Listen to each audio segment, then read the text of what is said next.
Hey everyone, I want to give you a example of one of these application problems that we are going to look at today. You're going to be doing 666, and I've got that broken down into different parts. But I'm going to show you an application problem example of 667 to give you an idea of how to get started with this. So we have sickly Sid who has contracted a serious infection. You can finish reading this problem above.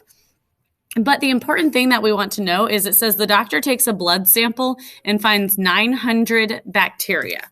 So basically that's saying on day 0, there are 900 bacteria, okay? And then it keeps going and says that after 10 days, we're at 1,600 bacteria. That's my second ordered pair. And lastly, on 15 days, we are at 1,875 bacteria. So remember, we've been working with finding equations in our standard form. And we need it to go through these 3 points. All right. So these are my 3 points given in my problem statement. If I were to make a rough sketch of this over time, it's saying that our bacteria is going to continue to grow, and then it'll hit a certain point, and then it'll go back down. So we're going to be writing an equation for this type of parabola. All right. The equation that contains all 3 data points, we can find that by writing 3 separate equations. So first, I'm going to plug in my x and y for the first equation. So I'm going to get 900 equals a times 0 squared plus b times 0 plus c. That's one equation, okay? My next one is going to come from the second ordered pair of x and y. So I end up with 1,600 equals a times 10 squared plus b times 10 plus c. And my last equation will come from the final ordered pair. So I have 1,875 equals a times 15 squared plus b times 15 plus c. All right, so I'm going to rewrite these so they're a little bit easier to work with. My first one will become 900 equals 0a plus 0b plus c. My second one is 1,600 equals 100a from the 10 squared plus 10b plus c. And my last one is 225a plus 15b plus c. Okay, so I'm going to start by combining my first 2 here. And because I have a plus c and a plus c, I'm going to subtract. So 900 minus 1,600 is negative 700 equals 0 minus 100, negative 100a, 0 minus 10, negative 10b, c minus c is gone. So that's one equation. Now I'm going to also subtract these 2 equations.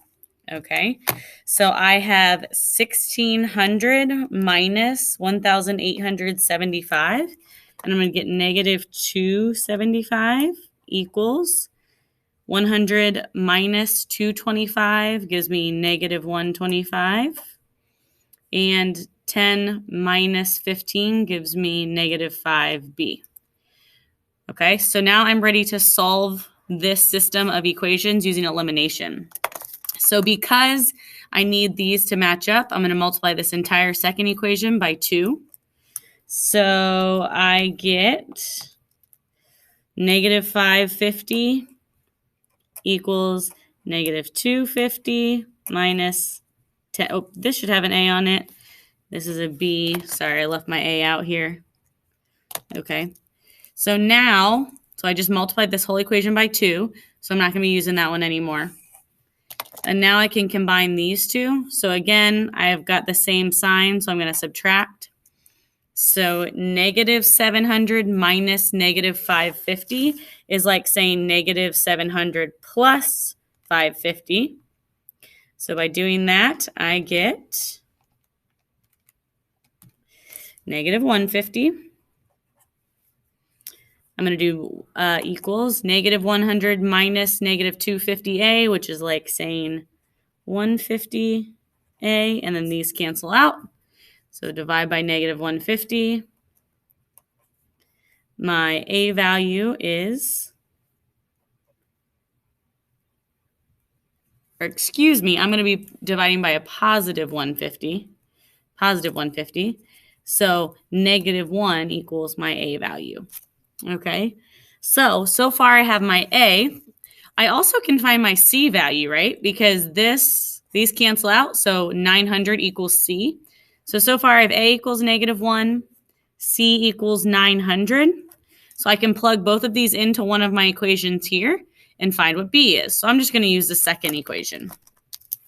So I have 1600 equals 100 times negative 1 plus 10b plus c, which is 900. Okay, if I multiply these, I would get negative 100 plus 900 gives me 800 plus 10b equals 1600. Subtract, and I get 800 equals 10b. Divide by 10, so 80 equals b. So I need to plug back into my original equation up here. I'm going to take this equation and I'm going to replace my a, b, and c now. So I have y equals, my a was negative 1, so I have negative x squared plus 80x plus 900 for my c. And this is my final equation.